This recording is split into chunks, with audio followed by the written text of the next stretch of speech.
ಎಲ್ಲರಿಗೂ ನಮಸ್ತೆ. ನೋಡಿ, ಏಪ್ರಿಲ್ 11ನೇ ತಾರೀಕಿಂದ ಮಂಡ್ಯ ಜಿಲ್ಲೆಯಾದ್ಯಂತ ಸುಮಾರು 1000 ಕಿಲೋಮೀಟರ್ ಪಾದಯಾತ್ರೆ ಮಾಡ್ತಾ ಇದ್ದೀವಿ. 1000 ಕಿಲೋಮೀಟರ್ ಪಾದಯಾತ್ರೆ 1000 ಹಳ್ಳಿಗಳ ಮೂಲಕ ಅದು ಹೋಗ್ತಾ ಇದೆ.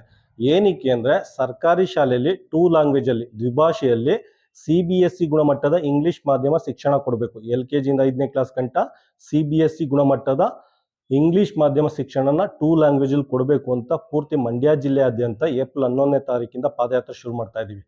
ಮತ್ತೆ ಇದ್ರ ಜೊತೆಗೆ ಈ ಪಾದಯಾತ್ರೆನ ಉದ್ಯೋಗ ಯಾತ್ರೆ ಅಂತಾನೂ ಕರಿಬಹುದು. ಯಾಕೆಂದ್ರೆ ಮಂಡ್ಯ ಜಿಲ್ಲೆಯಲ್ಲಿ 1500ಕ್ಕೂ ಹೆಚ್ಚು ಹಳ್ಳಿಗಳಿದೆ, 1500ಕ್ಕೂ ಹೆಚ್ಚು ಪ್ರಾಥಮಿಕ ಶಾಲೆ ಇದೆ. ಪ್ರತಿಯೊಂದು ಹಳ್ಳಿಗಳಲ್ಲೂ ವಿದ್ಯಾವಂತರಿದ್ದಾರೆ. ಸುಮಾರು ಜನ ಡಿಗ್ರಿ ಮಾಡ್ತಾ ಇರೋರು ಇದ್ದಾರೆ, ಡಿಗ್ರಿ ಕಂಪ್ಲೀಟ್ ಆಗಿರೋ ಹೆಣ್ಮಕ್ಳು ಗಂಡು ಮಕ್ಕಳು ಇವರೆಲ್ಲ ಇದ್ದಾರೆ.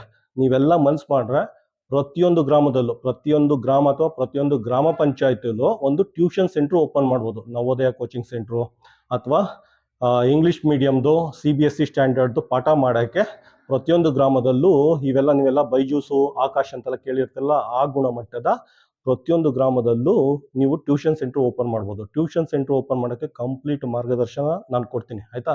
ನಾನು ಯಾವುದೇ ಒಂದು ಫ್ರಾಂಚೈಸಿ ಓಪನ್ ಮಾಡ್ತಾ ಇಲ್ಲ. ನೀವು ಓನರು ನೀವೇ, ಟೀಚರು ನೀವೇ, ಜಸ್ಟ್ ನಾನು ಮಾರ್ಗದರ್ಶನ ಕೊಡ್ತೀನಿ. ಅದಕ್ಕೋಸ್ಕರ ಮಂಡ್ಯ ಜಿಲ್ಲೆಯಲ್ಲಿರೋ ವಿದ್ಯಾರ್ಥಿಗಳು, ಆಯಿತಾ, ವಿದ್ಯಾರ್ಥಿಗಳು ಫೈನಲ್ ಡಿಗ್ರಿ ಸ್ಟೂಡೆಂಟು ಮತ್ತು ಡಿಗ್ರಿ ಕಂಪ್ಲೀಟ್ ಆಗಿರೋ ಹೆಣ್ಮಕ್ಳು ಗಂಡು ಮಕ್ಕಳು ನಮ್ಮ ಪಾದಯಾತ್ರೆಯಲ್ಲಿ ಪಾಲ್ಗೊಳ್ಳಿ. ಪ್ರತಿಯೊಂದು ಗ್ರಾಮದಲ್ಲೂ, ಮಂಡ್ಯ ಜಿಲ್ಲೆಯ ಪ್ರತಿಯೊಂದು ಗ್ರಾಮದಲ್ಲೂ ನಾವು ಟ್ಯೂಷನ್ ಸೆಂಟ್ರ್ ಓಪನ್ ಮಾಡೋಣ. ಟ್ಯೂಷನ್ ಸೆಂಟ್ರ್ ಓಪನ್ ಮಾಡಿಬಿಟ್ಟು CBSE ಗುಣಮಟ್ಟದ ಇಂಗ್ಲೀಷ್ ಮಾಧ್ಯಮ ಶಿಕ್ಷಣನ ಅಲ್ಲೇ ಕೊಡೋಣ. ಪ್ರತಿಯೊಂದು ಗ್ರಾಮದಲ್ಲೂ ಕೊಡೋಣ. ಒಂದು ಮಗು ಒಂದು ಗ್ರಾಮದಿಂದ ಒಂದು ಮಗುವು ಶಿಕ್ಷಣಕ್ಕಾಗಿ ಊರು ಬಿಟ್ಟು ಆಚೆ ಹೋಗಬಾರ್ದು, ಆ ರೀತಿ ನೋಡ್ಕೊಳ್ಳೋಣ. ಮತ್ತು ಇದ್ರ ಜೊತೆಗೆ ಪಾದಯಾತ್ರೆ ಮಾಡ್ಬೇಕಾದ್ರೆ ನಾವು ಪ್ರತಿಯೊಂದು ಹಳ್ಳಿಲೂ ವಿಶ್ರಾಂತಿ ತಗೋತೀವಿ. ರಾತ್ರಿ ಹೊತ್ತು ಪ್ರತಿಯೊಂದು ಹಳ್ಳಿಲೂ ಒಂದಲ್ಲ ಒಂದು ಹಳ್ಳಿಲಿ ತಂಗ್ತೀವಿ. ಅಲ್ಲಿ ವಿದ್ಯಾರ್ಥಿಗಳ ಜೊತೆ ಸಂವಾದ ನಡೀತೆ, ಆಯಿತಾ.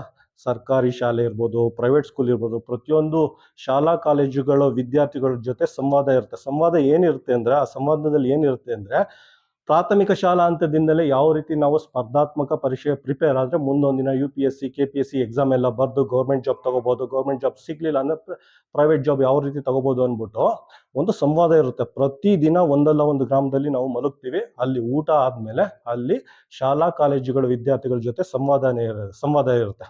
ಸ್ಪರ್ಧಾತ್ಮಕ ಪರೀಕ್ಷೆನ, ಕಾಂಪಿಟೇಟಿವ್ ಎಕ್ಸಾಮ್ನ ಚಿಕ್ಕ ವಯಸ್ಸಿನ ಪ್ರಾಥಮಿಕ ಹಂತದಿಂದಲೇ ಯಾವ ರೀತಿ ಪ್ರಿಪೇರ್ ಆಗ್ಬೋದು ಅಂದ್ಬಿಟ್ಟು ಒಂದು ಸಂವಾದನೆ ಇರುತ್ತೆ. ಆದ್ದರಿಂದ ನಮ್ಮ ಚಳುವಳಿಲಿ, ಆಯಿತಾ, ಪ್ರತಿಯೊಂದು ಶಾಲಾ ಕಾಲೇಜು ವಿದ್ಯಾರ್ಥಿಗಳು ಮತ್ತು ಪೋಷಕರು ದಯವಿಟ್ಟು ಭಾಗವಹಿಸಿ. ನಾವು ಅಂದ್ಕೊಂಡದ್ದು ಖಂಡಿತ ಮುಂದಿನ ಶೈಕ್ಷಣಿಕ ವರ್ಷದಿಂದ ಈಡೇರುತ್ತೆ ಅಂತ ನಾನು ಈ ಮೂಲಕ ಕೇಳ್ಕೊಳ್ತಾ ಇದ್ದೀನಿ.